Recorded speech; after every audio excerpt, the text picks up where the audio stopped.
Assalamualaikum warahmatullahi wabarakatuh. Alhamdulillahi rabbil alamin. Wa bihi nasta'inu ala umuri dunya waddin. Wassalatu wassalamu ala sayyidina Muhammadin wa ala alihi wa ashabihi ajma'in. Asyhadu an la ilaha illallah wa asyhadu anna Muhammadar Rasulullah. Allahumma salli ala sayyidina Muhammad wa ala ali sayyidina Muhammad. Subhanaka la ilma lana illa ma 'allamtana innaka antal alimul hakim. Rabbi shrah li sadri wa yassir li amri wahlul 'uqdatam min lisani yafqahu qawli. Wala haula wala quwwata illa billahil aliyil azim. Ketua dan segenap jajaran pengurus Masjid Al-Munawwarah yang saya hormati, bapak-bapak, ibu-ibu, jamaah salat fardu zuhur, semoga kita semua dimuliakan Allah Subhanahu wa taala. Alhamdulillah atas segala nikmat yang Allah curahkan kepada kita, mampu kita laksanakan nikmat itu dalam rangka mendekatkan diri kepada Allah Subhanahu wa taala. Salat salam kepada Rasul. Allahumma salli wa sallim wa barik ala sayyidina Muhammad wa ala ali sayyidina Muhammad. Semoga di hari kiamat nanti kita semua mendapatkan syafaat dari Rasulullah sallallahu alaihi wasallam yang mulia. Amin ya rabbal alamin. Bapak Ibu jamaah salat fardu zuhur yang dirahmati Allah Subhanahu wa taala, dalam sebuah hadis disampaikan Rasulullah, diriwayatkan oleh Imam Tabrani.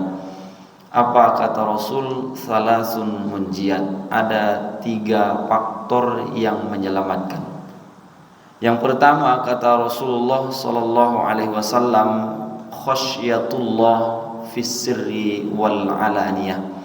Takut kepada Allah Subhanahu wa taala baik dalam keadaan sendiri ataupun dalam kondisi beramai-ramai.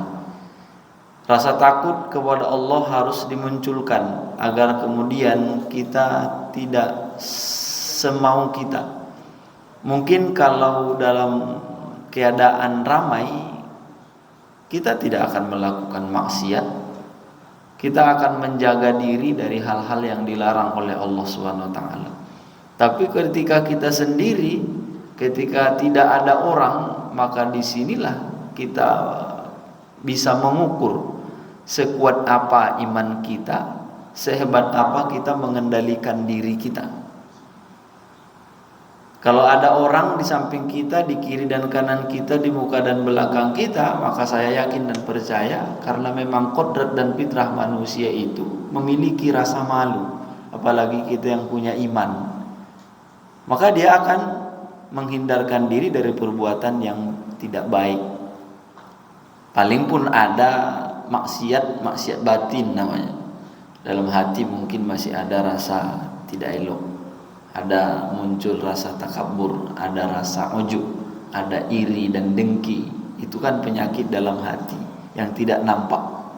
Tapi kalau maksiat batinnya, maksiat zohirnya itu orang-orang masjid, insya Allah kita tidak akan melakukan itu. Nah, itu yang pertama, bagaimana kita memiliki rasa takut kepada Allah Subhanahu wa taala, baik ya dalam keadaan sendiri, rahasia, ataupun dalam keadaan alaniyah, nyata. Kemudian yang kedua kata Rasulullah sallallahu alaihi wasallam, wal adalu fir ridha wal ghina. Adil ketika kita suka, adil ketika kita senang, dan adil ketika kita tidak suka, ketika marah. Karena keadilan itu harus dimunculkan juga pada diri kita. Rasulullah adalah contoh manusia paling adil. Dia bilang dalam sebuah hadis, lau kanat Fatimatu binti Muhammad saraqat laqata'tu yadaha. Kalaulah sekiranya Fatimah binti Muhammad mencuri, maka saya yang akan memotong tangannya. Begitulah adilnya baginda Rasulullah sallallahu alaihi wasallam dalam menerapkan satu perkara hukum. Tapi kenyataan di dalam kehidupan kita, terkadang kalau kerabat, kalau sanak, para penegak hukum itu justru tidak bisa menegakkan hukum dengan adil. Maka Rasulullah SAW mengingatkan kita semuanya. Kita pun sebagai orang tua terhadap anak tentu harus memiliki adil.